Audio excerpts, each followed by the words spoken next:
ਸਤਿਨਾਮ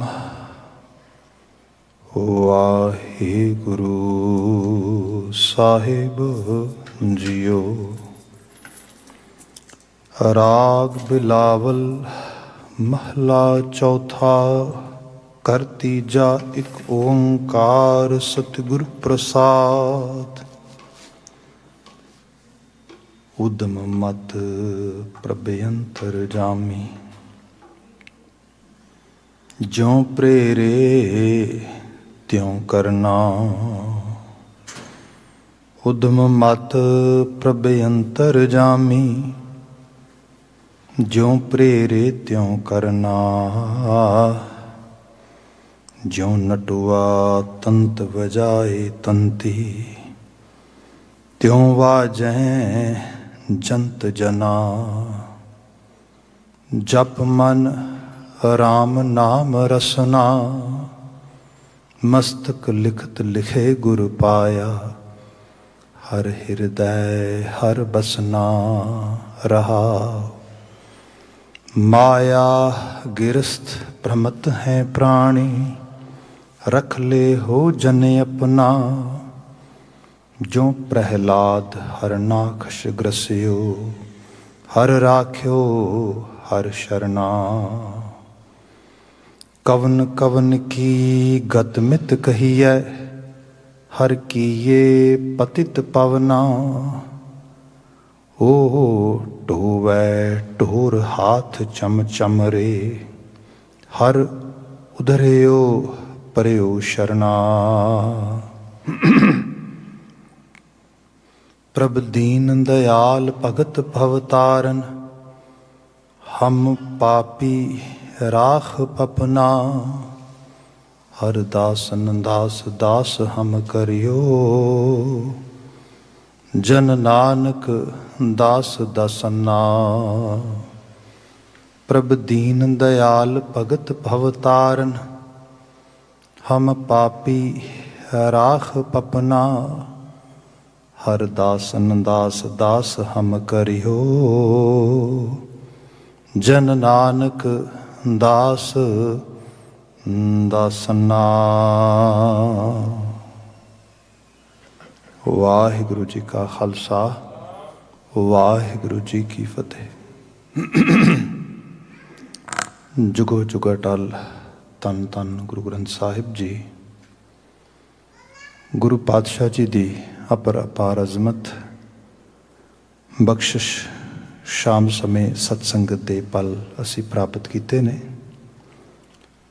ਲੜੀਵਾਰ ਗੁਰਬਾਣੀ ਵਿਆਖਿਆਨ ਅੰਦਰ ਰਾਗ ਬਿਲਾਵਲ ਦੀ ਰਚਨਾ ਅਸੀਂ ਵਿਚਾਰਦੇ ਹਾਂ। ਗੁਰੂ ਰਾਮਦਾਸ ਸਾਹਿਬ ਦੁਆਰਾ ਉਚਾਰਨ ਕੀਤਾ ਗਿਆ ਇਹ ਪਾਵਨ ਸ਼ਬਦ ਜੋ ਬੀਤੇ ਕੱਲ ਅਸੀਂ ਪ੍ਰਾਰੰਭ ਕੀਤਾ ਹੈ। ਇਸ ਪਾਵਨ ਸ਼ਬਦ ਦਾ ਜੋ ਮੁੱਖ ਸੁਨੇਹਾ ਹੈ ਰਹਾਉ ਦਾ ਪਦਾ, ਉਸ ਨੂੰ ਅਸੀਂ ਬਾਵਿਸਥਾਰ ਬੀਤੇ ਕੱਲ ਵਿਚਾਰਿਆ। ਅੱਜ ਯਤਨ ਹੋਏਗਾ ਕਿ ਸਮੁੱਚੇ ਸ਼ਬਦ ਨੂੰ ਅਸੀਂ ਸਮਝ ਸਕੀਏ। ਗੁਰੂ ਮਹਾਰਾਜ ਜੀ ਦੀ ਸਿੱਖਿਆ ਜੋ ਇਹਦੇ ਵਿੱਚ ਹੈ ਉਸ ਨੂੰ ਪ੍ਰਾਪਤ ਕਰ ਸਕੀਏ। But before that definitely we will start again from ਰਹਾਉ ਦਾ ਪਦਾ। ਭਾਵੇਂ ਇੱਕ ਪੰਛੀ ਝਾਤ ਪਾਵਾਂਗੇ ਇਹਦੇ 'ਤੇ। ਸਾਹਿਬ ਜ਼ਿਕਰ ਕਰਦੇ ਸੀ ਜਪ ਮਨ ਰਾਮ ਨਾਮ ਰਸਨਾ। ਆਪਣੇ ਮਨ ਨੂੰ ਐਡਰੈਸ ਕੀਤਾ ਜਾ ਰਿਹਾ ਹੈ। ਸਾਨੂੰ ਸਮਝਾ ਰਿਹਾ ਹੈ, ਸਮਝਾਇਆ ਗਿਆ ਹੈ ਕਿ ਜਦੋਂ ਤੁਸੀਂ ਅਧਿਆਤਮੀ ਤਲ ਦੇ ਉੱਤੇ ਐਕਸਰਸਾਈਜ਼ ਕੋਈ ਕਰਨੀ ਹੈ ਅਤੇ ਉਹਦਾ ਤਰੀਕਾ ਕੀ ਹੈ। What is the methodology to do it. ਆਪਣੀ ਕੌਂਸ਼ੀਅਸ ਨੂੰ ਉਸ ਦੇ ਨਾਲ ਗੱਲਬਾਤ ਕਰਨੀ ਹੈ। ਆਪਣੇ ਮਨ ਨੂੰ ਕਹਿਣਾ ਮਨਾ ਜਪ ਮਨ ਰਾਮ ਨਾਮ ਰਸਨਾ। ਤੂੰ ਆ ਕਿਰਿਆ ਕਰ ਰਸਨਾ ਦੇ ਨਾਲ। ਸੋ ਮੀਨ ਇਹ ਸਾਡਾ ਇੱਕ ਸੈਲਫ ਕਮਿਟਮੈਂਟ ਹੈ ਆਪਣੇ ਆਪ ਨਾਲ ਕਿ ਅਸੀਂ ਕੁਝ ਖਾਸ ਵਰਡ ਲਫ਼ਜ਼ ਅਲਫਾਜ਼ ਦੁਹਰਾਉਣੇ ਨੇ ਲਿਟਰਲੀ ਤੌਰ 'ਤੇ ਆਪਣੇ ਇਸ ਰਸਨਾ ਦੇ ਨਾਲ। ਅਗਲਾ ਬਚਨ ਹੈ ਮਸਤਕ ਲਿਖਤ ਲਿਖੇ ਗੁਰ ਪਾਇਆ। ਹਰ ਹਿਰਦੈ ਹਰ ਬਸਨਾ ਰਹਾਓ। ਮਸਤਕ ਲਿਖਤ ਲਿਖੇ ਗੁਰ ਪਾਇਆ। ਮਸਤਕ ਦੇ ਲਿਖੇ ਲੇਖਾਂ ਦੇ ਮੁਤਾਬਕ ਸਾਨੂੰ ਗੁਰੂ ਮਿਲਦਾ ਅਤੇ ਗੁਰੂ ਦੀ ਸੰਗਤ ਮਿਲਦੀ ਹੈ। Even though we have discussed it yesterday in a very detailed way, but ਜੇ ਬਾਣੀ ਚੋਂ ਕੁਝ ਐਗਜ਼ਾਮਪਲ ਰੂਪ ਵਿੱਚ ਲੈਣਾ ਹੋਏ ਤੇ ਜਿਵੇਂ ਬਚਨ ਸੀਗਾ ਜਪ ਮਨ ਰਾਮ ਨਾਮ ਰਸਨਾ, ਪਹਿਲੀ ਪੰਕਤੀ ਕਹਿ ਰਹੀ ਹੈ ਗੁਰੂ ਤੇਗ ਬਹਾਦਰ ਸਾਹਿਬ ਜੀ ਤੱਕ ਸੰਪੂਰਨ ਸ਼ਬਦ ਪੜ੍ਹਦੇ ਹਾਂ ਅਸੀਂ। ਮਹਾਰਾਜ ਬਿਆਨ ਕਰਦੇ ਕਿ ਮਨ ਰੇ ਰਾਮ ਸਿਉ ਕਰ ਪ੍ਰੀਤ, ਮੇਰੇ ਮਨਾ ਉਸ ਰਮੀ ਹੋਈ ਹਸਤੀ ਨਾਲ ਪ੍ਰੀਤ ਪਾ ਲੈ। ਮਨ ਰੇ ਰਾਮ ਸਿਉ ਕਰ ਪ੍ਰੀਤ। ਪਰ ਗੱਲ ਇਹ ਹੈ, ਮਨ ਪੁੱਛੇ ਕਿਵੇਂ ਕਰਨਾ ਆ? ਬਾਬਾ ਜੀ ਕਹਿੰਦੇ ਕਿ ਤੂੰ ਇਸ ਤਰੀਕੇ ਨਾਲ ਕਰਨਾ ਆ ਕਿ ਸਰਵਣ ਗੋਬਿੰਦ ਗੁਣ ਸੁਣੋ ਅਰ ਗਾਵੋ ਰਸਨਾ ਗੀਤ। ਸਰਵਣਾ ਨਾਲ ਉਹਦੇ ਗੁਣਗਾਨ ਸੁਣਨਾ ਆ, ਰਸਨਾ ਨਾਲ ਗਾਇਨ ਕਰਨਾ ਆ। ਬਾਬਾ ਜੀ ਠੀਕ ਹੈ, ਕੁਝ ਹੋਰ ਤਰੀਕਾ ਵੀ ਹੈ? ਬਾਬਾ ਜੀ ਕਹਿੰਦੇ ਹਾਂ, ਉਹ ਹੈ ਕਰ ਸਾਧ ਸੰਗਤ ਸਿਮਰ ਮਾਧੋ। ਸੰਗਤ ਵਿੱਚ ਆਪਣੇ ਆਪ ਨੂੰ ਇਨਵੋਲਵ ਕਰ ਲੈ। ਜਿੱਥੇ ਆਪਾਂ ਬੀਤੇ ਕੱਲ ਗੱਲ ਕਰ ਰਹੇ ਸੀ, ਜਿਹੜਾ ਮਸਤਕ ਦਾ ਭਾਵ ਆ ਇਹ ਹੈ ਅਸੀਂ ਕਿਹਦੇ ਮੱਥੇ ਲੱਗਦੇ ਹਾਂ ਜਾ ਕੇ, ਅਸੀਂ ਕਿਸ ਨੂੰ ਮਿਲਦੇ ਹਾਂ, ਸਾਡਾ ਮੂੰਹ ਕਿਸ ਪਾਸੇ ਹੈ, ਸਾਡੀ ਮੁਖਾਤਬੀਅਤ ਮੇਨ ਇੰਟਰੈਕਸ਼ਨ ਕਿਹਦੇ ਨਾਲ ਆ, ਅਸੀਂ ਕਿਸ ਕਿਸਮ ਦੇ ਸੰਗਤ ਨੂੰ ਆਪਣੇ ਜੀਵਨ ਦਾ ਹਿੱਸਾ ਬਣਾ ਰਹੇ ਹਾਂ। ਗੁਰੂ ਬਾਬਾ ਜੀ ਬਿਆਨ ਕਰਦੇ ਮਸਤਕ ਲਿਖਤ ਲਿਖੇ ਗੁਰ ਪਾਇਆ। ਬੰਦਾ ਕਹਿੰਦਾ ਮੇਰੇ ਮਸਤਕ ਦੇ ਲੇਖ ਨਹੀਂ ਠੀਕ, ਬਦਲ ਲਓ। ਕੀ ਬਦਲੋਗੇ? ਸੰਗਤ ਬਦਲੋ, ਜਿਨ੍ਹਾਂ ਦੇ ਮੱਥੇ ਲੱਗਦੇ ਉਹਨਾਂ ਨੂੰ ਬਦਲੋ। ਇਹੀ ਤਰੀਕਾ ਆ ਬੰਦੇ ਦੀ ਜਿਹੜੀ ਟਰਾਂਸਫਰਮੇਸ਼ਨ ਹੈ, ਜਿਹੜੀ ਤਬਦੀਲੀ ਹੈ। ਇਹ ਕੋਈ ਹੋਰ ਤਰੀਕਾ ਕੋਈ ਨਹੀਂ ਇਹਦੇ 'ਚ। ਇਹੀ ਇੱਕ ਯੂਨੀਵਰਸਲ ਮੈਥਡ ਆ ਜਿਹੜਾ ਗੁਰੂ ਸਾਹਿਬ ਨੇ ਸਾਨੂੰ ਸਮਝਾਇਆ। ਇਹਨੂੰ ਅਡਾਪਟ ਕਰ, ਇਹਨੂੰ ਐਕਸੈਪਟ ਕਰ। ਫਿਰ ਕਿਆ ਕਰ ਸਾਧ ਸੰਗਤ। ਤੇ ਫਿਰ ਸੰਗਤ ਦੀ ਪਰਿਭਾਸ਼ਾ ਕੀ ਹੈ? ਸਿਮਰ ਮਾਧੋ। ਮਾਧਵੀ ਮਾਇਆ ਨੂੰ ਕਿਹਾ ਗਿਆ ਤੇ ਮਾਧੋ ਮਾਇਆ ਬਣਾਉਣ ਵਾਲੇ ਨੂੰ ਕਿਹਾ ਗਿਆ। ਇਸ ਸ਼ਬਦ 'ਚ ਅੱਗੇ ਜਾ ਕੇ ਬਾਤ ਆਏਗੀ ਇਸ ਕਿਸਮ ਦੀ। ਤੂੰ ਨਾ ਸਿਰਫ ਪਦਾਰਥ ਹਿੱਤ ਹੀ ਸਾਂਝਾ ਨਹੀਂ ਬਣਾਉਣੀਆਂ। ਮੋਸਟਲੀ ਜਿੱਥੇ ਸਾਡੇ ਇੰਟਰਸਟ ਹੁੰਦੇ ਨੇ, ਸੈਲਫ ਇੰਟਰਸਟ, ਤੇ ਸੈਲਫ ਇੰਟਰਸਟ ਮੀਨ ਜਿੱਥੇ ਲਿਟਰਲੀ ਤੌਰ 'ਤੇ ਸਾਨੂੰ ਕੋਈ ਫਾਈਨੈਂਸ਼ੀਅਲ ਕੁਝ ਵਰਲਡਲੀ ਲੈਵਲ ਦਾ ਫਾਇਦਾ ਦਿਸਦਾ ਹੋਏ, we always try to interact with those type of people, those type of places, ਕਿਉਂਕਿ ਇਹੀ ਸਾਡਾ ਮੇਨ ਰੂਪ ਦੇ ਵਿੱਚ ਆ। ਪਰ ਬਾਬਾ ਜੀ ਕਹਿੰਦੇ ਨਹੀਂ, ਕੋਈ ਐਸਾ ਵੀ ਹੈ ਜਿੱਥੇ ਬੰਦਾ ਇਹਦੇ ਤੋਂ ਇੱਕ ਸਟੈਪ ਅਹੈਡ ਹੋ ਜਾਏ। ਭਾਵ ਜਿਹੜੀ ਚੀਜ਼ ਤੁਹਾਡੇ ਜੀਵਨ ਦੇ ਆਤਮਿਕ ਸੁਧਾਰ ਲਈ ਤੁਹਾਡੇ ਆਪਣੇ ਆਪੇ ਨੂੰ ਉਚੇਰੇ ਲੈਵਲ 'ਤੇ ਲਿਜਾਣ ਵਾਸਤੇ ਮਦਦ ਕਰੇ, ਉਸ ਚੀਜ਼ ਦੀ ਸਿਮਰਤੀ ਕਰ, ਉਸ ਚੀਜ਼ ਨੂੰ ਵੀ ਅਹਿਸਾਸ ਵਿੱਚ ਰੱਖ। ਕਰ ਸਾਧ ਸੰਗਤ ਸਿਮਰ ਮਾਧੋ। ਤੇ ਹੋਏਗਾ ਕਿ ਹੋ ਪਤਿਤ ਪੁਨੀਤ। ਪਤਿਤ ਹੁੰਦਾ ਆ ਲੈਵਲ ਤੋਂ ਡਿੱਗਾ ਹੋਇਆ। ਇੱਕ ਬੜੀ ਸਿੰਪਲ ਜੀ ਜਿਹਨੂੰ ਸੈ ਲੈਵਲ 'ਤੇ ਦੇਖਣਾ ਹੋਏ, ਸਾਡੀ ਜਿਹੜੀ ਕੁਦਰਤ ਨੇ ਮਿੱਟੀ ਬਣਾਈ ਆ ਨਾ, ਐਕਚੁਅਲ ਲੈਵਲ 'ਤੇ ਮਿੱਟੀ ਜਿੱਥੇ ਵੀ ਜਾਏਗੀ, ਜਿਹੜਾ ਆਪਣਾ ਪਤਿਤਪੁਣਾ ਆ ਉਹ ਛੱਡੇਗੀ। ਜਿਹੜੀ ਹੋਰ ਕੁਝ ਨਾ ਹੋਏ ਤੇ ਜਿਹੜਾ ਬਾਡੀ ਆਰਡਰ ਹੈ ਉਹ ਤੇ ਛੱਡਾਂਗੇ ਆਪਾਂ, ਹੈ ਨਾ। ਕਿਤੇ ਪਸੀਨਾ ਆਏਗਾ ਕਿਸੇ ਰੂਪ ਦੇ 'ਚ। ਅਸੀਂ ਪਵਿੱਤਰ ਚੀਜ਼ ਨੂੰ ਵੀ, ਸਾਫ਼ ਚੀਜ਼ ਨੂੰ ਵੀ ਪਤਿਤ ਕਰ ਦਿੰਦੇ ਹਾਂ। ਕੱਪੜਾ ਆ ਧੋ ਕੇ ਬਿਲਕੁਲ ਐਂਡ ਪ੍ਰੈਸ ਕਰਕੇ ਤੁਸੀਂ ਕਵਰ 'ਚ ਰੱਖਿਆ ਆ, ਤੇ ਜਦੋਂ ਤੁਸੀਂ ਉਸ ਨੂੰ ਸਰੀਰ ਨਾਲ ਜੋੜਦੇ ਹੋ ਕੀ ਹੁੰਦਾ?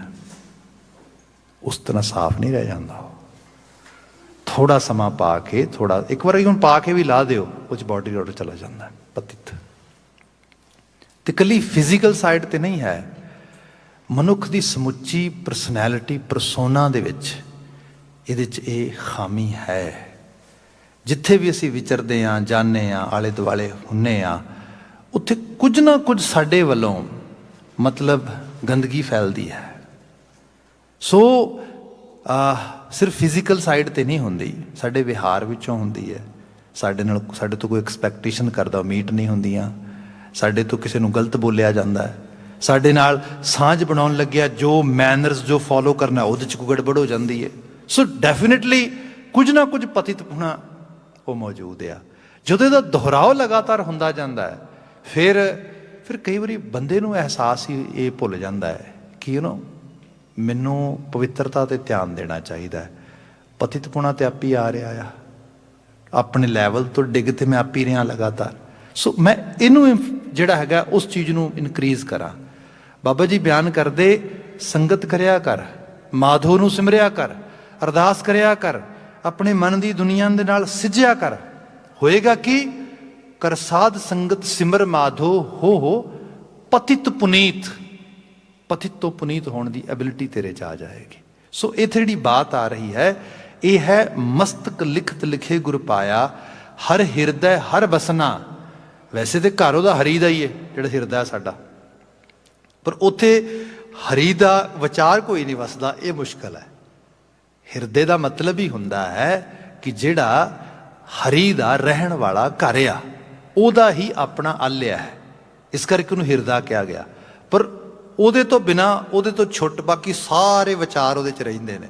ਬਾਬਾ ਜੀ ਕਹਿੰਦੇ ਹੁਣ ਹੋਇਆ ਕਿ ਹਰ ਹਿਰਦਾ ਹਰ ਬਸਨਾ, ਹਰੀ ਦੇ ਘਰ ਵਿੱਚ ਹਰੀ ਦਾ ਵਸੇਬਾ ਹੋ ਗਿਆ। ਜਦੋਂ ਅਸੀਂ ਕੱਲ ਬਾਤ ਕਰ ਰਹੇ ਸੀ, ਦੇਖੋ ਅਚਰਜ ਭਇਆ ਜੋ ਇਹ ਦੂਤ ਮੋਹੇ ਬਹੁਤ ਸਤਾਵਤ ਤੇ ਭਿਆਨਕ ਪਿਆ, ਹਿਰਦਾ ਬਦਲ ਰਿਹਾ।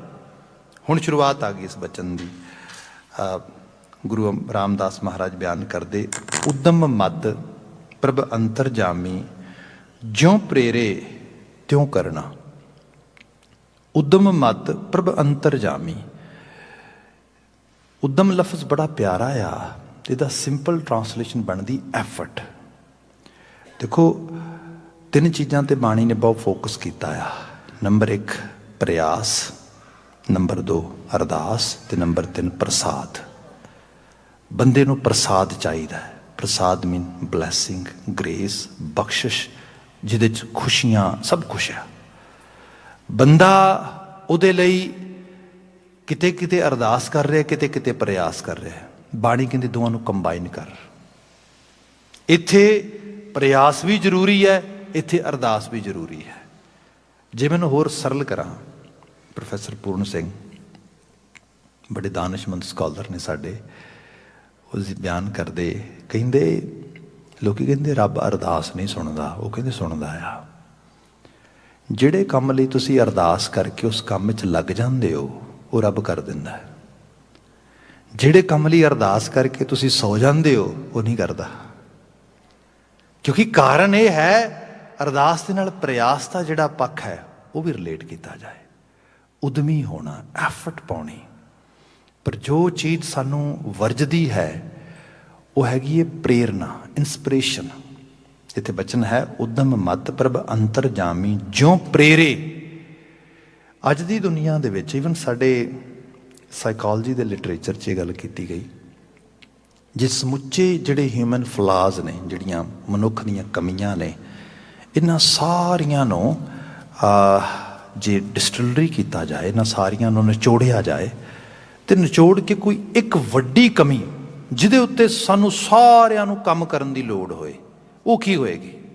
ਤੇ ਆਪ ਹੈਰਾਨ ਹੋਵੋਗੇ, ਪਤਾ ਕੀ ਨਿਕਲਿਆ ਉਹਦੇ 'ਚ? ਪ੍ਰੋਕਾਸਟੀਨੇਸ਼ਨ। ਬੰਦਾ, ਉਹਨੂੰ ਪਤਾ ਵੀ ਹੈ ਆਹ ਕੰਮ ਕਰਨਾ ਜ਼ਰੂਰੀ ਹੈ, ਉਹਨੂੰ ਲੱਗ ਵੀ ਰਿਹਾ ਹੈ ਵੀ ਡੈਡਲਾਈਨ ਮੀਟ ਨਹੀਂ ਕਰ ਪਾਵਾਂਗਾ, ਉਹ ਆ ਰਹੀ ਹੈ, ਉਹਨੂੰ ਲੱਗ ਰਿਹਾ ਵੀ ਹੁਣ ਹੀ ਕਰਨਾ ਚਾਹੀਦਾ ਹੈ, ਬਟ ਅਨਫੋਰਚੂਨੇਟਲੀ ਕਿਹੜੀ ਚੀਜ਼ ਹੋ ਰਹੀ ਹੈ? ਪ੍ਰੋਕਾਸਟੀਨੇਸ਼ਨ। ਕੋਈ ਨਾ, ਕਰ ਲਵਾਂਗੇ। ਉਹਦੇ ਪਿੱਛੇ ਕੀ ਚੀਜ਼ ਕੰਮ ਕਰਦੀ ਹੈ? ਉਹਦੇ ਪਿੱਛੇ ਸਟੱਡੀ ਇਹ ਦੱਸਦੀ ਹੈ ਕਿ ਬੰਦੇ ਨੂੰ ਉਦਮ ਕਰਨ ਦੀ ਪ੍ਰੇਰਨਾ ਹੀ ਨਹੀਂ ਬਣਦੀ।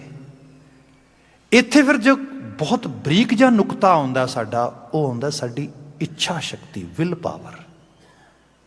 ਇਹ ਵੀ ਮੰਨਿਆ ਗਿਆ, ਜਿਹੜੇ ਲੋਕ ਬਹੁਤ ਵੱਡੇ ਪ੍ਰੋਕਾਸਟੀਨੇਟਰਸ ਹੋਏ, ਜਿਨ੍ਹਾਂ ਨੇ ਬੜਾ ਹਰ ਚੀਜ਼ ਨੂੰ ਕਿਹਾ ਕਿ ਨਹੀਂ ਨਹੀਂ, ਮਤਲਬ ਕਿਸੇ ਚੀਜ਼ ਨੂੰ ਕੰਮ ਟਾਈਮ ਨਾਲ ਕਰਨਾ ਹੀ ਨਹੀਂ, ਉਹਨਾਂ ਨਾਲ ਜਦੋਂ ਕਿਤੇ ਕਿਸੇ ਥੈਰੇਪਿਸਟ ਨੇ ਕੰਮ ਕੀਤਾ, ਕਿਸੇ ਮੋਟੀਵੇਸ਼ਨਲ ਨੇ ਕੰਮ ਕੀਤਾ, ਤੇ ਉਸ ਤੋਂ ਬਾਅਦ ਪਤਾ ਇਹ ਲੱਗਾ ਕਿ ਉਹਨਾਂ ਲੋਕਾਂ ਨੂੰ ਜੇ ਕਿਤੇ ਉਹ ਔਖੇ ਤੋਂ ਔਖਾ ਕੰਮ ਵੀ ਇੱਕ ਵਾਰ ਸ਼ੁਰੂ ਕਰਵਾਤਾ, ਉਹਨਾਂ ਨੇ ਡਨ ਕਰਤਾ, ਬਲਕਿ ਵਧੀਆ ਕਰਤਾ, ਬਲਕਿ ਉਹ ਵੀ ਬਾਅਦ ਸੋਚਣ ਲੱਗੇ ਵੀ ਕਮਾਲ ਹੋ ਗਈ।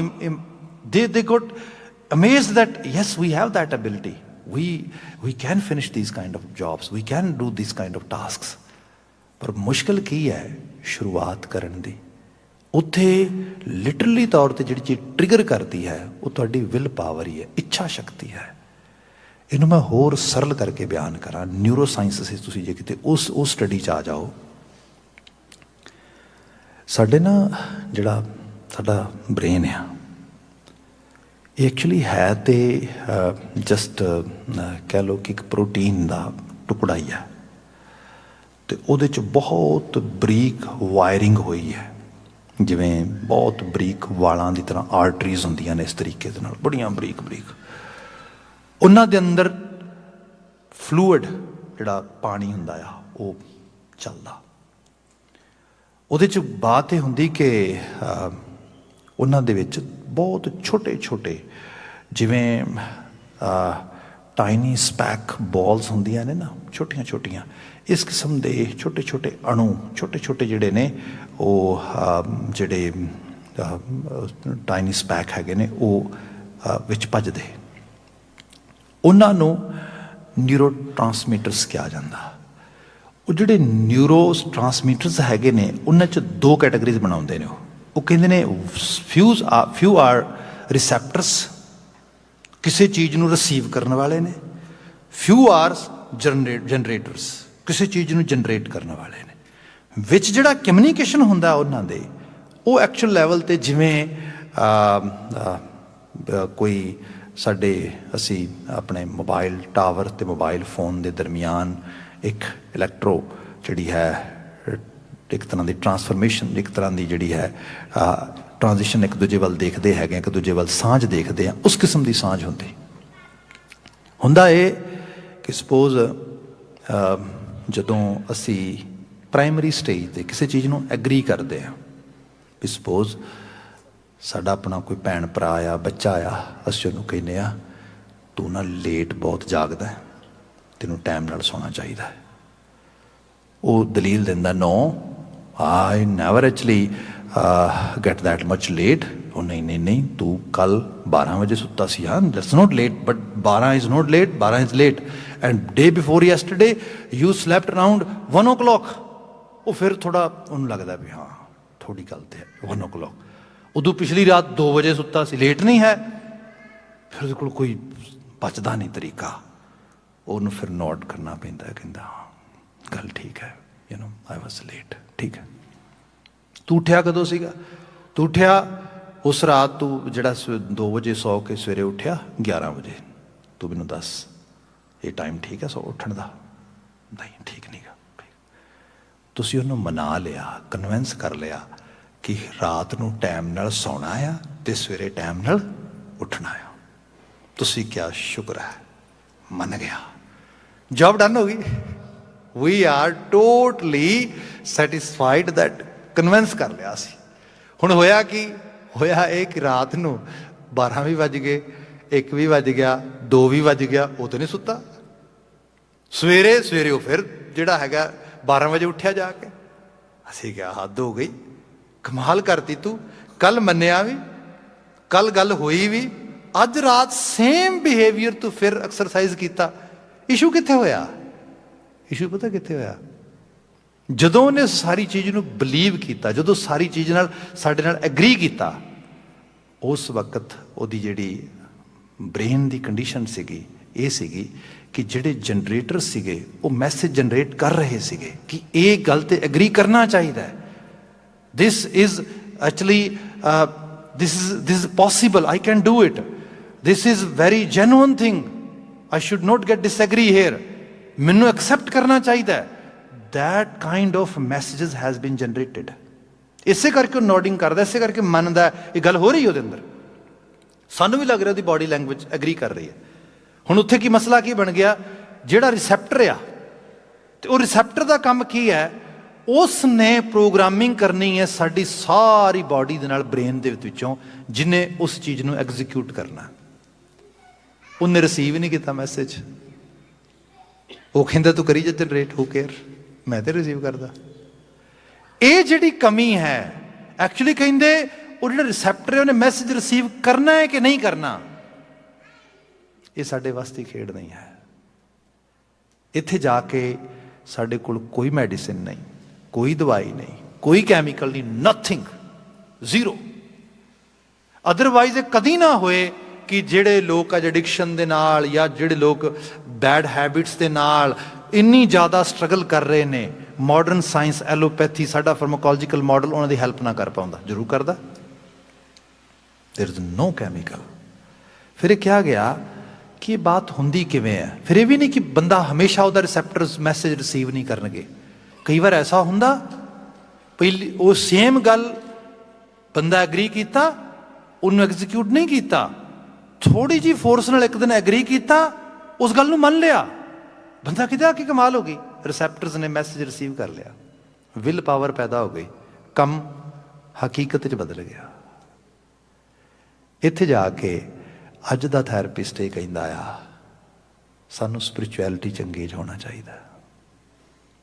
ਇਹਦੇ ਸਦਕਾ ਇਹਦੇ ਨਾਲ ਹੋਰ ਤੇ ਬਾਤ ਛੱਡੋ, ਸਾਡੇ ਬ੍ਰੇਨ ਦੇ ਕੈਮੀਕਲਸ ਵੀ ਉਹਨਾਂ ਦੇ ਵਿੱਚ ਵੀ ਅਸੀਂ ਚੇਂਜਸ ਦੇਖਦੇ ਹਾਂ। ਇੱਥੇ ਗੁਰੂ ਬਾਬਾ ਜੀ ਬਿਆਨ ਕਰਦੇ, ਉਦਮ ਮਤ ਪ੍ਰਭ ਅੰਤਰਜਾਮੀ ਜਿਉਂ ਪ੍ਰੇਰੇ, ਇਹ ਅਰਦਾਸ ਹੈ।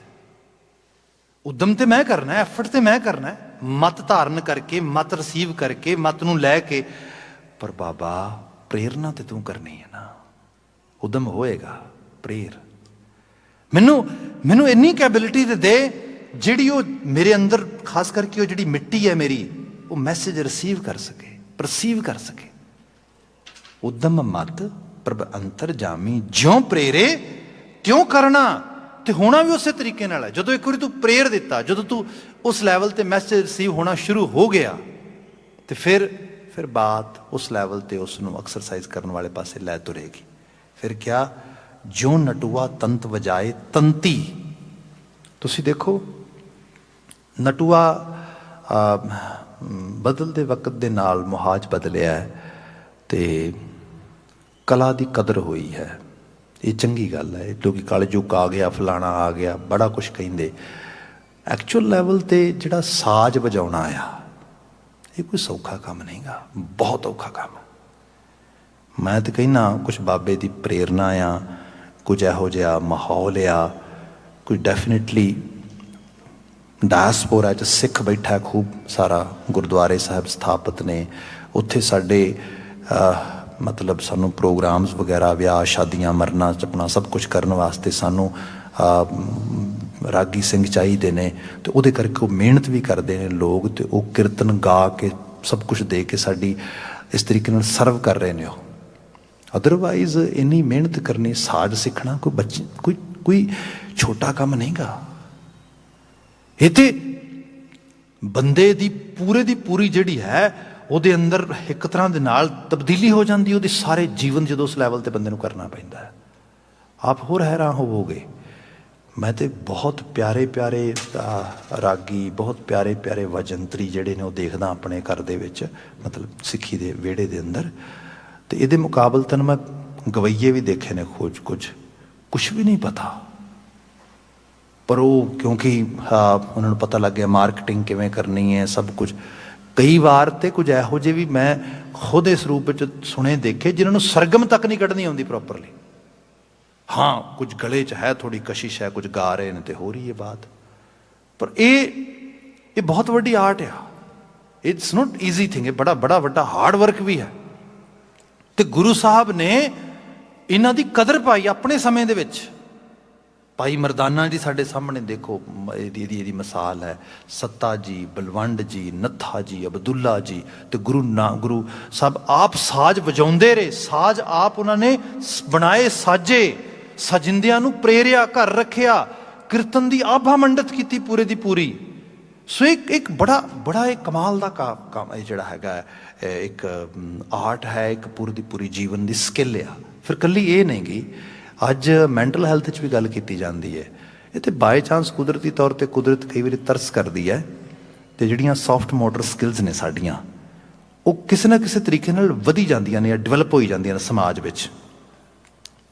जे देखा जाए तो जिहड़ियां सॉफ्ट मोटर स्किल्स ने, इन्हां दे नाल साडे ब्रेन दी एबिलिटी जिहड़ी है वो हर लैवल ते वधिया हुंदी है। स्ट्रैस नूं हैंडल करन दे विच, वरीज तो बाहर आउण दे विच, साडियां जीवन दियां सुचज्जियां स्कीम्स बनाउण, हर चीज़ साडी मदद करदी है। ईवन आप देखोगे लेडीज़ जिहड़ा क्राफ्टिंग करदियां सी, सूई धागियां नाल काम करदियां सी, किन्नी स्किल आ, मतलब ब्रेन भी इनवॉल्व है, हत्थ भी इनवॉल्व ने, आर्ट आ, किन्ना कुछ इनवॉल्व है उहदे च। अजकल इहो जी क्राफ्टिंग, ये सारियां चीज़ां ਮੈਂਟਲ ਹੈਲਥ ਦੀਆਂ ਐਕਸਰਸਾਈਜ਼ ਦੇ ਤੌਰ ਤੇ ਲਿਆਂਦੀਆਂ ਗਈਆਂ। ਫਿਰ ਸਾਜ਼ਾਂ ਦੇ ਵਿੱਚ ਵੀ ਹੁਣ ਤਬਲਾ ਵਜਾਉਣਾ ਹੈ ਜਾਂ ਕੋਈ ਸਤਾਰ ਵਜਾਉਣੀ ਹੈ ਜਾਂ ਗਿਟਾਰ ਵਜਾਉਣੀ ਹੈ ਜਾਂ ਹਾਰਮੋਨੀਅਮ ਵਜਾਉਣਾ। ਤੁਸੀਂ ਦੇਖੋ ਸੌਫਟ ਮੋਟਰ ਸਕਿੱਲਸ ਨੇ ਸਾਰੀਆਂ ਇਨਵੋਲਵ ਹੋ ਰਹੀਆਂ ਉਹਦੇ ਵਿੱਚ। ਮੈਂ ਕਿਹਾ ਸੁਸਾਇਟੀ ਬਚ ਰਹੀ, ਉਹਦੇ ਕਾਰਨ ਕੀ ਹੈ? ਜਿਵੇਂ ਸਾਡੇ ਕੋਲ ਕੰਪਿਊਟਰ ਟਾਈਪਿੰਗ ਸਿਸਟਮ ਆ ਗਿਆ, ਜਿਵੇਂ ਇਵਨ ਬੱਚੇ ਨੇ, ਯੰਗ ਬੱਚੇ, ਵੀਡੀਓ ਗੇਮਸ ਨੇ, ਬਹੁਤ ਜ਼ਿਆਦਾ ਤਾਂ ਨੁਕਸਾਨਦੇਹ ਹੈ ਨੋ ਡਾਊਟ। ਦੂਸਰਾ ਉਹ ਜਿਹੜੀ ਵਾਇਲੈਂਸ ਹੈ, ਉਹ ਇਹੋ ਜਿਹੀਆਂ ਗੇਮਾਂ ਵਗੈਰਾ ਆ ਰਹੀਆਂ ਨੇ ਉਹਦੇ ਕਰਕੇ। ਅਦਰਵਾਈਜ਼ ਜਿਵੇਂ ਉਹ ਰਿਮੋਟ ਹੈਂਡਲ ਕਰਦੇ ਨੇ, ਕਮਾਲ ਹੈ। ਸੌਫਟ ਮੋਟਰ ਸਕਿੱਲਸ ਨੇ ਸਾਰੀਆਂ। ਉਹ ਵੇਖਦੇ ਸਕਰੀਨ ਤੇ ਰਿਹਾ ਤੇ ਉਹਦਾ ਹੱਥ ਇਸ ਤਰੀਕੇ ਨਾਲ ਉਂਗਲਾਂ ਚੱਲ ਰਹੀਆਂ ਨੇ, ਇਹ ਸੌਫਟ, ਇਹ ਸਕਿੱਲਸ ਨੇ। ਇੱਕ ਟਾਈਮ ਲਿਮਿਟ ਦੇ ਵਿੱਚ ਇਹੋ ਜਿਹਾ ਪਲੇ ਕਰਨਾ ਕੋਈ ਮਾੜੀ ਗੱਲ ਨਹੀਂ, ਵਧੀਆ ਗੱਲ ਹੈ, ਬਟ ਟਾਈਮ ਲਿਮਿਟ ਵਿੱਚ। ਸੋ ਇਹ ਚੀਜ਼ਾਂ ਇਸ ਰੂਪ ਵਿੱਚ ਬਾਤ ਕੀਤੀ ਗਈ। ਹੁਣ ਗੱਲ ਹੈ ਜਿਹੜੀ ਗੁਰੂ ਮਹਾਰਾਜ ਨੇ ਇੱਥੇ ਕੀਤੀ, ਉੱਤੇ ਬਾਤ ਫੋਕਸ ਕਰੀਏ। ਜਿਉਂ ਨਟੂਆ ਤੰਤ ਵਜਾਏ। ਨਟੂਆ, ਨਟਾਂ ਨੂੰ ਲੋਕੀ ਜਾਂ ਮਰਾਸ਼ੀ ਜਾਂ ਇਸ ਕਿਸਮ ਦੇ ਲਫ਼ਜ਼ ਯੂਜ਼ ਕਰਦੇ ਹੁੰਦੇ ਸੀਗੇ। ਸਾਡੇ ਘਰ ਸਤਿਕਾਰ ਦਿੱਤਾ ਗਿਆ, ਉਹਨਾਂ ਨੂੰ ਗਵੰਤਰੀ ਕਿਹਾ ਗਿਆ। ਸਿੱਧੇ ਲਫ਼ਜ਼ ਤੇ ਵਰਡ ਯੂਜ਼ ਕਰਦੇ ਕਿ ਰਾਗੀ, ਜਿਨ੍ਹਾਂ ਨੂੰ ਰਾਗ ਦੀ ਮੁਹਾਰਤ ਆ। ਇਹ ਬੜਾ ਸਤਿਕਾਰਤ ਲਫ਼ਜ਼ ਆ। ਬਾਬਾ ਜੀ ਨੇ ਸਮਾਜ ਵਿੱਚੋਂ ਉਹ ਵਰਡ ਚੁੱਕਿਆ ਜਿਹੜਾ ਵਰਡ ਆਮ ਕਰਕੇ ਯੂਜ਼ ਕੀਤਾ ਜਾਂਦਾ ਸੀ। ਨਟੂਆ, ਜੋ ਨਟੂਆ ਤੰਤ ਵਜਾਏ, ਤੰਤੀ, ਉਹ ਤੰਤੀ ਸਾਜ਼ ਚੁੱਕਦਾ ਤੇ ਸਾਜ਼ ਦੀਆਂ ਤੰਦਾਂ ਨੂੰ ਛੋਂਦਾ, ਉਹਨਾਂ ਨਾਲ ਪਲੇ ਕਰਦਾ। ਉਹ ਕਹਿੰਦੇ ਤਿਉਂ ਵਜਹ ਜੰਤ ਜਨਾ।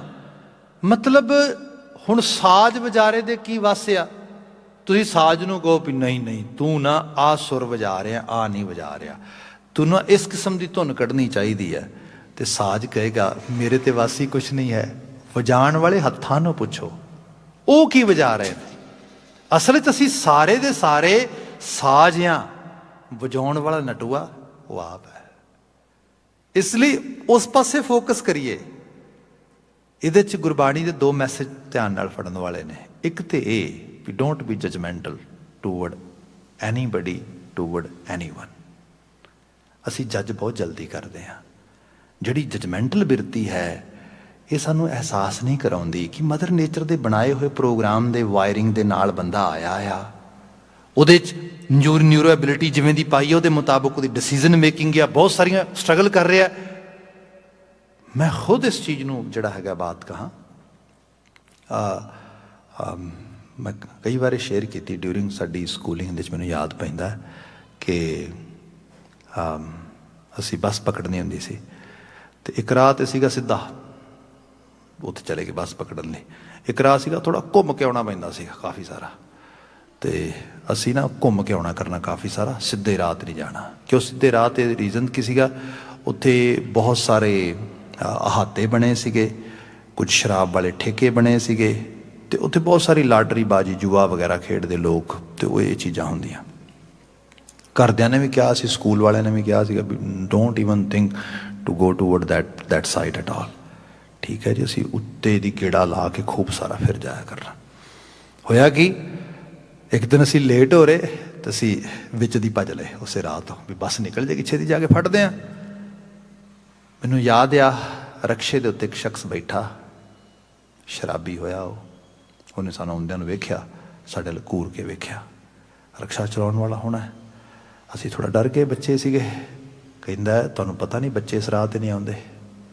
ਅਸੀਂ ਕਿਹਾ ਜੀ ਪਤਾ ਆ, ਅਤੇ ਪਰ ਸਾਡੀ ਬੱਸ ਲੰਘ ਜਾਣੀ ਸੀ, ਇਸ ਕਰਕੇ ਅਸੀਂ ਲੇਟ ਹੋ ਰਹੇ ਸੀ ਤਾਂ ਆ ਰਹੇ ਹਾਂ। ਉਹ ਰਕਸ਼ੇ ਤੋਂ ਥੱਲੇ ਉਤਰਿਆ, ਰੋਣ ਲੱਗ ਗਿਆ। ਕਹਿੰਦਾ ਬੱਚਿਓ ਇਸ ਰਾਹ 'ਤੇ ਕਦੀ ਨਹੀਂ ਆਉਣਾ, ਕਦੀ ਨਹੀਂ। ਮੈਂ ਆਇਆ ਸੀ ਇਸ ਰਾਹ 'ਤੇ, ਜ਼ਿੰਦਗੀ ਬਰਬਾਦ ਹੋ ਗਈ। ਦੇਖੋ ਮੈਂ ਇੱਥੇ ਨਸ਼ਿਆਂ 'ਚ ਲੱਗ ਗਿਆ, ਮੈਂ ਲਾਟਰੀ ਬਾਜੀ 'ਚ ਲੱਗ ਗਿਆ, ਇਹ ਸਾਰਾ ਕੁਝ। ਮੈਂ ਹੁਣ ਸੋਚਦਾ, ਜਦੋਂ ਮੈਂ ਖਾਸ ਕਰਕੇ ਮੈਂਟਲ ਹੈਲਥ ਦੀ ਸਟੱਡੀਜ਼ 'ਚ ਗਿਆ ਉਸ ਰੂਪ ਦੇ ਵਿੱਚ, ਮੈਂ ਸੋਚਦਾ ਬੰਦਾ ਕਿਸ ਤਰੀਕੇ ਨਾਲ ਇਸ ਚੀਜ਼ ਨੂੰ ਰਿਅਲਾਈਜ਼ ਵੀ ਕਰ ਰਿਹਾ ਹੈ, ਪਤਾ ਵੀ ਉਹਨੂੰ, ਦੂਜੇ ਨੂੰ ਦੱਸ ਰਿਹਾ, ਬੱਚੇ ਨੂੰ ਪ੍ਰੇਰ ਰਿਹਾ ਕਿ ਨਾ ਕਰੀਏ ਕੰਮ, ਇਸ ਪਾਸੇ ਜਾਈ ਵੀ ਨਾ। ਆਪ ਵਿਚਾਰਾ ਉਹਦੇ 'ਚ ਗਲਤਾਨ ਹੋਇਆ। ਇੱਥੇ ਕੀ ਕਵਾਂਗੇ ਅਸੀਂ? ਕਹਿਣਾ ਪਏਗਾ ਕਈ ਵਾਰ ਚੀਜ਼ ਉਹਦੇ ਵੱਸੋਂ ਬਾਹਰ ਹੋ ਗਈ ਹੈ। ਤੁਸੀਂ ਉਹਨੂੰ ਜੱਜ ਕਰਕੇ ਉਸ ਨੂੰ ਮਾੜਾ ਕਹੋਗੇ, ਨਫ਼ਰਤ ਕਰੋਗੇ, ਹਾਲਤ ਤੇ ਵੇਖੋ ਉਹਦੀ। ਇੱਥੇ ਜਾ ਕੇ ਬਾਣੀ ਕਹਿੰਦੀ ਜਿਉਂ ਨਟੂਆ ਤੰਤ ਵਜਾਏ ਤੰਤੀ। ਉਹ ਤੇ ਸਿਰਫ ਵੱਜਣ ਵਾਲਾ ਸਾਜ਼ ਆ, ਅਸਲ ਤੇ ਵਜਾਉਣ ਵਾਲੇ ਹੱਥਾਂ ਦੀ ਖੇਡ ਆ ਸਾਰੀ। ਜਿਵੇਂ ਅਸੀਂ ਥੋੜ੍ਹੀ ਜਿਹਦੇ ਨਾਲ ਮੈਚ ਕਰਦਾ ਹੋਇਆ ਭਾਈ ਵੀਰ ਸਿੰਘ ਜੀ ਦਾ ਇੱਕ ਸੰਦੇਸ਼ ਕਈ ਵਾਰੀ ਪੜ੍ਹਦੇ ਹੁੰਦੇ ਆ। ਹੈ ਤੇ ਵੈਸੇ ਬਾਣੀ ਦਾ ਸ਼ਬਦ ਜਿਹੜੇ 'ਚੋਂ ਬਾਣੀ 'ਚ ਮਹਾਰਾਜ ਬਿਆਨ ਕਰਦੇ ਕਿ ਮਾਟੀ ਏਕ ਅਨਕ ਭਾਂਤ ਕਰ ਸਾਜੀ ਸਾਜਣ ਹਾਰੇ, ਨਾ ਕਿਛ ਪੋਚ ਮਾਟੀ ਕੈ ਭਾਂਡੇ, ਨਾ ਕਿਛ ਪੋਚ ਕੁਮਾਰੈ। ਇੱਕੋ ਮਿੱਟੀ ਹੈ, ਇੱਕੋ ਘੁਮਿਆਰ ਆ, ਕਿਵੇਂ ਕਿਵੇਂ ਦੀ ਮਿੱਟੀ ਘੜ ਦਿੱਤੀ ਉਸਨੇ। ਇਹਦੀ ਭਾਈ ਵੀਰ ਸਿੰਘ ਜੀ ਵਿਆਖਿਆ ਕਰਦੇ, ਕਹਿੰਦੇ ਕਿ ਇੱਕ ਵਾਰ ਕੀ ਹੁੰਦਾ ਕਿ ਦੋ ਦੋਸਤ ਰਲ ਕੇ ਘੁਮਿਆਰ ਦੇ ਘਰ ਭਾਂਡੇ ਖਰੀਦਣ ਲਈ ਤੁਰ ਜਾਂਦੇ, ਤੇ ਉੱਥੇ ਜਿਵੇਂ ਦਾ ਵਰਤਾਓ ਉਹ ਭਾਂਡਿਆਂ ਨਾਲ ਕਰਦੇ, ਭਾਂਡਿਆਂ ਨੂੰ ਜੱਜ ਕਰਦੇ, ਉਹਨਾਂ ਦੇ ਬਾਰੇ ਟਿੱਪਣੀਆਂ ਕਰਦੇ। ਉਸ ਸਾਰੇ ਦੇ ਵਿੱਚੋਂ ਵਿਲਕਦੀ ਹੋਈ ਕਵੀ ਰੂਹ ਨੇ ਕੁਝ ਬਾਤ ਕਹੀ। ਉਹਨਾਂ ਦੀ ਨਜ਼ਮ ਦਾ ਟੁਕੜਾ ਕੁਝ ਇਸ ਤਰ੍ਹਾਂ ਆ, ਉਹ ਕਹਿੰਦੇ ਰਲ ਦੋ ਚਾਤਰ, ਚਾਤਰ ਮੀਨ ਬੜੇ ਕਲੈਵਰ ਮਾਈਂਡਡ ਲੋਕ, ਰਲ ਦੋ ਚਾਤਰ ਘਰ ਘੁਮਿਆਰੇ ਭਾਂਡੇ ਲੈਣ ਜੋ ਆਏ, ਚਿੱਬੇ ਪਿੱਲੇ ਤਿੜਕੇ ਦੱਸਣ ਵੇਖਣ ਜੋ ਟੁਣਕਾਏ। ਜਿਵੇਂ ਜਿਵੇਂ ਜਿਹੜਾ ਭਾਂਡਾ ਚੱਕਣ ਦਾ ਕਹਿਣੇ ਪਿੱਲਾ ਆ, ਇਹ ਤਿੜਕਿਆ ਆ, ਇਹ ਟਿੱਬਾ ਬਣਿਆ ਆ, ਠੀਕ ਨਹੀਂ ਗਾ, ਸੋ ਜੱਜ ਕਰ ਰਹੇ। ਕਹਿੰਦੇ ਰਲ ਦੋ ਚਾਤਰ ਘਰ ਘੁਮਿਆਰੇ ਭਾਂਡੇ ਲੈਣ ਜੋ ਆਏ, ਚਿੱਬੇ ਪਿੱਲੇ ਤਿੜਕੇ ਦੱਸਣ ਵੇਖਣ ਜੋ ਟੁਣਕਾਏ। ਕਹਿੰਦੇ ਕੋ ਭਾਂਡਿਆਂ ਦੀ ਰੂਹ ਕੰਬੀ ਤੇ ਉਹਨਾਂ ਨੇ ਆਵਾਜ਼ ਦਿੱਤੀ। ਜੋ ਹੁਣ ਭਾਂਡੇ ਬੋਲੇ, ਭਾਈ ਸਾਹਿਬ ਨੇ ਉਹਨੂੰ ਫਿਰ ਟੁਕੜੇ 'ਚ ਪਾਇਆ। ਕਹਿਣ ਲੱਗੇ ਭਾਂਡੇ ਬੋਲੇ ਸ਼ਾਲਾ ਜੀਓ ਸਾਡੇ ਐਬ ਨਾ ਫੋਲੋ। ਕਹਿੰਦੇ ਤੁਹਾਨੂੰ ਕਿਹਨੇ ਕਿਹਾ ਤੁਸੀਂ ਸਾਡੇ ਐਬ ਫੋਲੋ? ਸਾਨੂੰ ਤੁਸੀਂ ਹੀਣਾ ਕਹੋ, ਸਾਨੂੰ ਤੁਸੀਂ ਮਾੜਾ ਕਹੋ, ਸਾਨੂੰ ਤੁਸੀਂ ਜੱਜ ਕਰੋ। ਕਹਿੰਦੇ ਹਕੀਕਤ ਇਹ ਹੈ, ਚਿੱਬੇ ਪਿੱਲੇ ਤਿੜਕੇ ਦੱਸਣ ਵੇਖਣ ਜੋ ਟੁਣਕਾਏ। ਭਾਂਡੇ ਬੋਲੇ ਸ਼ਾਲਾ ਜੀਓ ਸਾਡੇ ਐਬ ਨਾ ਫੋਲੋ। ਕੋਈ ਆਪ ਬਣੇ ਹਾਂ, ਜਾਓ ਉਸ ਆਖੋ ਜਿੰਨੀ ਅਸੀਂ ਬਣਾਏ। ਅਸੀਂ ਕਿਹੜਾ ਆਪ ਬਣੇ ਆ? ਸਾਨੂੰ ਤੇ ਬਣਾਇਆ ਆ ਕਿਸੇ ਨੇ, ਘੜਿਆ ਆ ਕਿਸੇ ਨੇ। ਜਿੰਨੇ ਘੜਿਆ, ਜਿੰਨੇ ਬਣਾਇਆ, ਉਹਨੂੰ ਕਿਉਂ ਨਹੀਂ ਕਹਿੰਦੇ? ਇਸ ਲਈ ਸਾਡੀ ਅਰਦਾਸ ਜਿਹੜੀ ਹੈ ਉਹ ਇਹ ਹੈ, ਜਗਤ ਜਲੰਦਾ ਰੱਖ ਲੈ ਆਪਣੀ ਕਿਰਪਾ ਧਾਰ। ਮਾਲਕ ਸੰਸਾਰ ਨੂੰ ਨਾ ਆਪ ਬਚਾ, ਆਪ ਤਾਰ। ਜੇ ਰੱਬ ਜੀ ਇਹ ਪੁੱਛੇ ਅੱਛਾ ਕਿਹਨੂੰ ਬਚਾਉਣਾ ਹੈ, ਕਿਸ ਤਰੀਕੇ ਨਾਲ ਬਚਾਉਣਾ ਹੈ, ਬੰਦਾ ਕਹਿੰਦਾ ਨਾ ਵੀ ਮੈਂ ਦੱਸਦਾ ਵੀ ਰੱਬ ਜੀ ਇੱਕ ਤੇ ਨਾ ਇਹਦੀ ਆਦਤ ਬਦਲ ਦੇ, ਇਹਨੂੰ ਇਸ ਤਰੀਕੇ ਨਾਲ ਜਿਹੜੀ ਹੈ ਮੱਤ ਦੇ ਦੇ, ਜਾਂ ਇਹਦਾ ਇਸ ਤਰੀਕੇ ਦਾ ਸੁਧਾਰ ਹੋ ਜਾਏ। ਬਾਬਾ ਜੀ ਕਹਿੰਦੇ ਮੈਂ ਕੌਣ ਹੁੰਨਾ ਸੁਜੈਸਟ ਕਰਨ ਵਾਲਾ? ਹਕੀਕਤ ਇਹ ਹੈ, ਜਗਤ ਜਲੰਦਾ ਰੱਖ ਲੈ ਆਪਣੀ ਕਿਰਪਾ ਧਾਰ, ਜਿਤ ਦੁਆਰਾ ਉਭਰੈ ਤਿਤੈ ਲਿਹੋ ਉਬਾਰ। ਜਿਵੇਂ ਤੈਨੂੰ ਲੱਗਦਾ ਆ, ਮੈਨੂੰ ਨਹੀਂ ਪਤਾ ਕਿਵੇਂ ਉਧਾਰ ਕਰੇਗਾ, ਕਿਵੇਂ ਉਬਾਰ ਕਰੇਗਾ। ਕਿਸੇ ਦਾ ਕਲਿਆਣ ਕਿਸੇ ਢੰਗ ਨਾਲ ਹੈ, ਕਿਸੇ ਦਾ ਕਲਿਆਣ ਕਿਸੇ ਢੰਗ ਨਾਲ ਹੈ। ਮੇਰੇ ਕੋਲ ਇੱਥੇ ਬੱਚੇ ਨੇ ਬੜੇ ਪਿਆਰੇ ਬੱਚੇ, ਮੈਂ ਤਾਂ ਕਹਿ ਰਿਹਾ ਕਿਉਂਕਿ I have seen them from very young age. Now they are adult, they are very professional people, they are doing really good actually in their lives. ਉਹਨਾਂ ਬੱਚਿਆਂ ਨੂੰ ਤੁਸੀਂ ਨਾ ਮਤਲਬ ਉਹਨਾਂ ਨੂੰ ਗਨ ਪੁਆਇੰਟ ਤੇ ਵੀ ਰੱਖ ਲਓ ਤੇ ਉਹਨਾਂ ਨੂੰ ਕਹੋ you have to intake some sort of drug, substance, alcohol or anything. ਉਹਨਾਂ ਨੇ ਕਹਿਣਾ ਵੀ ਗੋਲੀ ਮਾਰ ਦੇ, ਆਪਾਂ ਆਹ ਕੰਮ ਨਹੀਂ ਕਰਨਾ। ਰੀਜ਼ਨ ਕਿਉਂਕਿ ਇੱਕ ਫੈਮਿਲੀ ਮੈਂਬਰ ਨੂੰ ਸਾਰੀ ਉਮਰ ਸਫਰ ਕਰਦਿਆਂ ਦੇਖਿਆ, ਉਹਦੀ ਸੰਭਾਲ ਕਰਦਿਆਂ ਜ਼ਿੰਦਗੀ ਗੁਜ਼ਰ ਗਈ। ਆਖਰਕਾਰ ਉਹ ਵਿਦਾ ਹੋ ਗਿਆ, ਨਸ਼ੇ ਨਾਲ ਹੀ ਚਲਾ ਗਿਆ। ਬੜਾ ਰੋਏ, ਬੜਾ ਕਲਪੇ। ਮੈਨੂੰ ਕਹਿੰਦੇ Bhai Sahib you always read Gurbani, you always talk about Gurbani literature and other stuff. Can you explain? ਇਹਦੀ ਜ਼ਿੰਦਗੀ ਕੀ ਹੋਈ? What type of journey he had made? Nothing. Just ਐਵੇਂ ਰੁਲ ਕੇ ਚਲ ਗਿਆ ਨਾ। ਮੈਂ ਤੁਹਾਨੂੰ ਕੋਈ ਪਤਾ ਨਹੀਂ ਉਹ ਕੀ ਕੰਟਰੀਬਿਊਟ ਕਰਕੇ ਗਿਆ ਹੈ। ਉਹ ਕਹਿੰਦੇ ਅਸੀਂ ਤਾਂ ਕੁਛ ਵੀ ਨਹੀਂ ਦੇਖ ਰਹੇ, ਨਥਿੰਗ, ਕੋਈ ਜ਼ੀਰੋ ਕੰਟਰੀਬਿਊਸ਼ਨ ਆ, ਬੋਝ ਹੀ ਬਣ ਕੇ ਤੁਰ ਗਿਆ ਸਾਰੀ ਉਮਰ। ਮੈਂ ਕਿਹਾ ਨਾ, ਐਵੇਂ ਨਹੀਂ ਕਹਿ ਸਕਦੇ ਤੁਸੀਂ। ਜੋ ਕੁਛ ਤੁਹਾਨੂੰ ਸਿਖਾ ਗਿਆ, ਤੁਹਾਨੂੰ ਵਿਖਾ ਗਿਆ, ਕੋਈ ਦੁਨੀਆ ਦੀ ਕਿਤਾਬ ਨਹੀਂ ਪੜ੍ਹਾ ਸਕਦੀ ਤੁਹਾਨੂੰ। You know what you guys have seen literally, ਇਹ ਸਬਸਟੈਂਸ ਕੀ ਕਰ ਸਕਦਾ ਹੈ? ਇਹ ਅਲਾਮਤ ਕੀ ਕਰਦੀ ਹੈ ਸਮਾਜ ਨਾਲ, ਪਰਿਵਾਰ ਨਾਲ, ਇੰਡੀਵਿਜੂਅਲ ਨਾਲ। ਮੈਂ ਕਿਹਾ ਤੁਸੀਂ ਆਉਣ ਵਾਲੇ ਸਮੇਂ 'ਚ ਇਹੋ ਜਿਹੀਆਂ ਡਾਕਟਰੀਨ ਦੀਆਂ, ਆਪਣੇ ਐਕਸਪੀਰੀਅੰਸ ਦੀਆਂ ਕਿਤਾਬਾਂ ਲਿਖੋਗੇ। ਇਹ ਉਹਦੀ ਐਕਚੁਅਲੀ ਉਹਦੀ ਜਰਨੀ ਮੀਨਿੰਗਫੁਲ ਹੋ ਗਈ ਹੈ। ਇਹ ਵੀ ਚੀਜ਼ ਆ, ਤੁਸੀਂ ਚੀਜ਼ਾਂ ਨੂੰ ਉਸ ਪਰਸਪੈਕਟਿਵ ਵਿੱਚ ਦੇਖੋ। ਬਾਕੀ ਦੁਨੀਆ ਦਾ ਸਾਰੀ ਦਾ ਅਸੀਂ ਸੁਧਾਰ ਕਰਨਾ ਹੈ, ਸਾਰੀ ਦੁਨੀਆ ਚੰਗੀ ਬਣਾ ਦੇਣੀ ਹੈ, ਬਾਬਾ ਜੀ ਕਹਿੰਦੇ ਇਹ ਤੇ ਸਾਡੀ ਜੌਬ ਹੀ ਨਹੀਂ ਹੈ।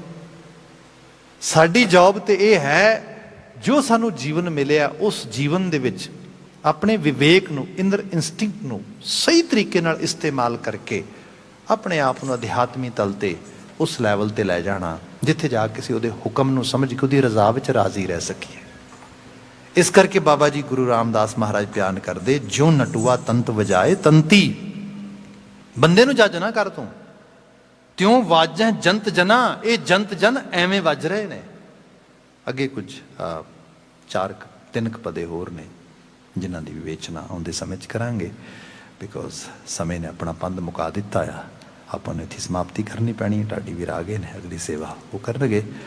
ਖਾਕਸਾਰ ਨੂੰ ਇੱਥੇ ਇਜਾਜ਼ਤ ਦੇ ਦੇਣੀ। ਕਿਰਸਾਨੀ ਸੰਘਰਸ਼ ਨਾਲ ਜੂਝ ਰਹੇ ਮਾਈ ਭਾਈ ਦੀ ਸਫਲਤਾ ਦੀ ਅਰਦਾਸ ਕਰਦੇ ਹੋਏ ਸਮਾਪਨ ਕਰ ਰਹੇ ਹਾਂ। ਕਹਿ ਦੇਣਾ ਜੀ, ਵਾਹਿਗੁਰੂ ਜੀ ਕਾ ਖਾਲਸਾ, ਵਾਹਿਗੁਰੂ ਜੀ ਕੀ ਫਤਿਹ।